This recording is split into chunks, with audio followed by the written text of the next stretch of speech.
président de la République, son Excellence Félix Antoine Tshisekedi Tshilombo, qui, par les biais des députés provinciaux ici présents qui m'ont élu, a bien voulu me faire confiance et signer mon ordonnance en tant que gouverneur de cette province de Mai-Ndombe le 28 juillet 2022. Eh bien, je ne sais pas s'il est important de le dire, les élections sont passées au mois de mai. Donc j'ai été élu, moi, le 6 mai 2022, en tant que nouvel gouverneur de la province de Mai-Ndombe. Donc moi, j'ai eu le sceau, j'ai eu le pouvoir pour moi, après remise reprise le 18 août. Et je vous informe, monsieur, que la procédure veut qu'après cela, vous puissiez former un gouvernement pour présenter encore à l'Assemblée, parce que moi, je suis investi par le président de la République.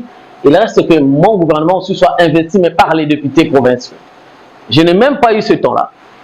Le 18, que je fais remise reprise, le 19, j'ai pris le canot rapide pour venir ici à Kwamouth et voir ce qui s'est passé à Kwamouth.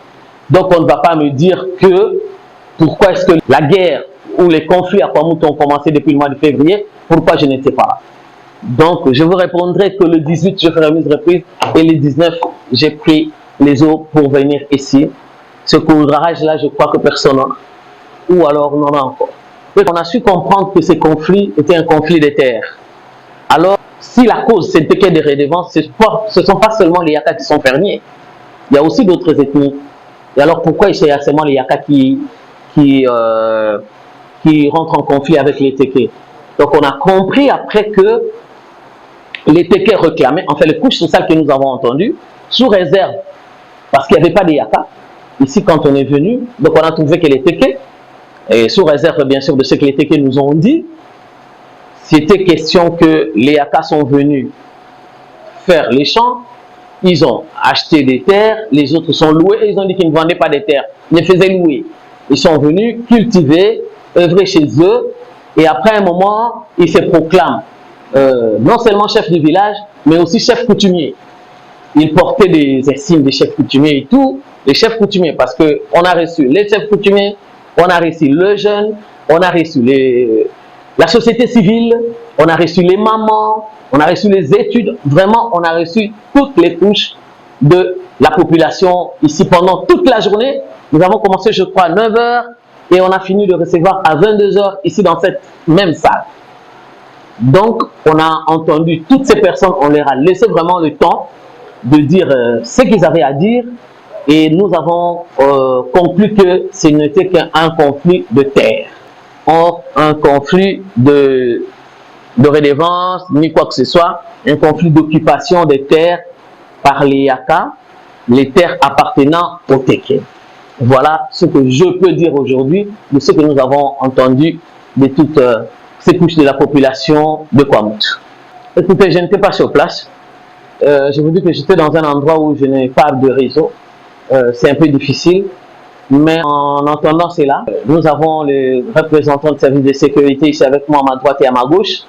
Nous avons appelé un témoin qui est maintenant à Mouchi avec nous, un officier qui avait accompagné l'équipe qui était tombée en embuscade pendant ce moment-là où nous avons perdu, je crois, 6 éléments, des nôtres parmi les 13, si je ne m'abuse, donc les 2 officiers et 4 autres policiers. Mais l'un d'eux, des rescapés, nous dit que ce n'était ni le lieu, parce que déjà dans ce lieu-là, ils étaient à 25 km. D'abord 25, après 12 km encore, dans un endroit où il y avait un ravin, on ne pouvait pas trouver des maisons, ni des populations aux alentours pour regarder une telle scène. Donc, sous réserve de se dire, on dira que ce n'est pas à Kwamouth que se sont déroulées les atrocités qu'on retrouve dans cette vidéo. Ce n'est pas moi qui décide de la suspension d'une administration de territoire. Et je veux quand même vous confirmer que j'étais présente dans la salle. J'ai assisté à la réunion où toutes les couches, je répète, de la population de Kwamouth ont demandé le départ de cet homme. Je dis bien, toutes les équipes qu'on a reçues ici ont commencé toujours par « vous devez faire partir Laté ». Pourquoi, par exemple, il y a un bête exemple que je vais vous donner. La population a réclamé, semble-t-il depuis janvier ou février, il y avait un groupe de gens qui est entré, plus de 700 personnes, dans un des villages. On a même reçu le fils d'un chef de village. On a reçu 700 personnes. On se demandait pourquoi ces 700 personnes étaient là. Elles ont dit qu'elles étaient là pour une église. Dans la brousse, ils étaient là pour une église, l'église des Noirs. Alors nous, on a trouvé que ces gens-là étaient suspects. Parce que ces gens-là complotaient, parce qu'on suppose que ce sont ces gens-là qui étaient préparés depuis février pour venir nous attaquer maintenant. Et on a fait le rapport à l'AT. Et même les députés ont renvoyé de l'argent, parce qu'il y avait des réclamations de la population pour cette histoire, aller envoyer des gens en mission pour qu'on puisse détecter ces gens-là et nous dire la vraie cause de la présence de ces gens-là dans ce coin.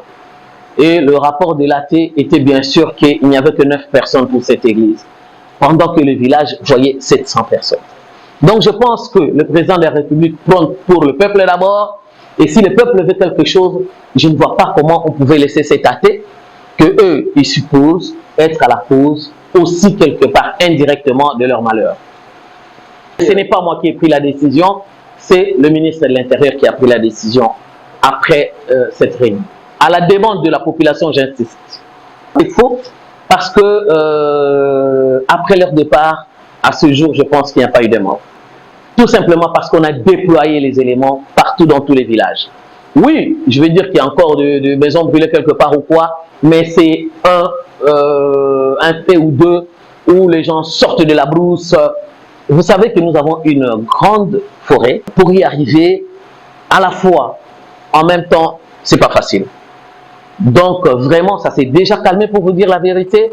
Les éléments sont partout. Et surtout les gestes qu'il y a pour vous prouver qu'il y a. L'avant n'est pas après. Les populations sont en train de rentrer chez eux. Donc l'exemple est d'ici en face. On a été avec tout le monde à Sokoa ici, où nous avions trouvé plus de 2000 enfants et autant de familles. Aujourd'hui, si vous allez, les gens sont... Le jour qu'on est venu à Kwamoutou, il n'y avait pas aussi de monde. Mais aujourd'hui, les gens sont rentrés chez eux parce que tout simplement, ils sont rassurés, ils sont assurés de la présence des militaires ici sur terre. Bon, mais cette question de la route, ça m'énerve un peu. Pourquoi est-ce que ça m'énerve? Parce que c'est une route, bien sûr appartenant à Maïndombe, mais qui dessert 3 provinces. Cette route, je vais vous dire, j'ai cherché des détails plus clairs pour cette route, ça approvisionne la ville de Bandundu par des produits manufacturés qui quittent de Kinshasa, savon plastiqué tous les jours pour aller à Bandundu-Ville. Et de Bandundu-Ville, nous avons des produits vivriers, maïs, manioc, tout ça qui quitte de Bandundu. Donc, cette route de N17 est en train de servir les 3 provinces. Ok? De là où on me dit qu'il y a eu des barrières, c'est à 25 km de la ville de Bandundu. Vous savez combien de kilomètres moi j'ai ici pour arriver là-bas? Donc je les ai appelés pour qu'ils puissent réagir de la même manière dont moi j'avais réagi l'autre fois. Hier encore matin, on me dira que non. De l'autre côté, c'est les Yaka qui ont érigé barrière. Maintenant, il y a une autre barrière pour les tickets. De l'autre côté. Donc, cet axe principal, c'est d'abord commencer par le NR1, la route nationale, numéro 1, qui va de Kikwit, de Kinshasa, pardon, qui passe par Kikwit jusqu'à Tchikap. Et de là à 50 km après Mbakana, vous allez trouver Mongata. Ça, nous sommes dans le NR17. C'est là, au fait, la route qui nous sépare. Quand vous quittez Mongata, vous avez encore 50 km pour la rivière Diami. C'est à Kin, c'est là où commence le Maïnopi. Donc, nous allons dire que tous nos villages, jusqu'au port de Bandundu, c'est Maïnopi. Donc, nous avons Kitele, nous avons Massambio, nous avons Moucheto, nous avons Ganabangala, nous avons les camps Bankou et autres, nous sommes à Maïnopi. Mais là, de là où on a érigé cette première barrière, la première barrière est à Kambakou. Le Kambakou, ce sont les Batéké. Donc, on va dire que c'est à 25 km de Bandundu-Ville. Et à Bandundu-Ville, j'insiste, c'est là où vous avez votre cargaison, vous avez les militaires des opérations. Donc, on pouvait les envoyer à 25 km. et puis c'était fini. Ce sont les civils qui érigent les barrières. Mais pourquoi nous envoyons les militaires? Tout simplement parce qu'ils sont armés. Et ils sont armés de quoi? De flèches artisanales, des trucs comme ça. C'est pourquoi quand ils voient la présence des militaires, ils partent directement. Je suis venu parler de ce qui s'est fait. Ma priorité, ce n'est pas des notables, des gens qui sont, ou bien d'autres personnes qui écrivent sur les réseaux, qui sont dans leur confort, qui tiennent des téléphones pour raconter n'importe quoi. Depuis que je suis là, je n'ai jamais reçu un rondin quiconque de notable qui a envoyé à la gouverneure pour dire voilà, j'ai mis des fonds comme ça. Je sais qu'ils envoient à leur famille. Je sais qu'ils envoient directement aux déplacés. Je sais, je rencontre des dons ici. Dernièrement, on a vu la vice-ministre envoyer des bassins, des trucs qu'on a rencontrés ici à Kwamouth. Des gens envoient directement aux concernés. Je félicite. Même les gens de l'Europe envoient de l'argent, envoient tout. Je félicite. Mais dire que les notables ont envoyé à moi, gouverneur, je n'ai pas encore reçu.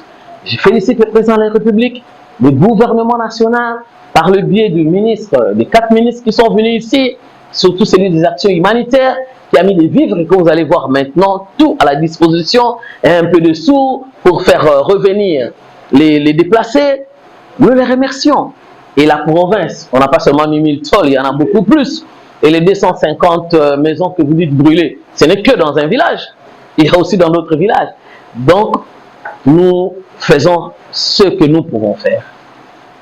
Avec le peu des moyens que nous avons dans la province, nous n'allons pas laisser les Maïndombiens et les Maïndombiennes dans la rue.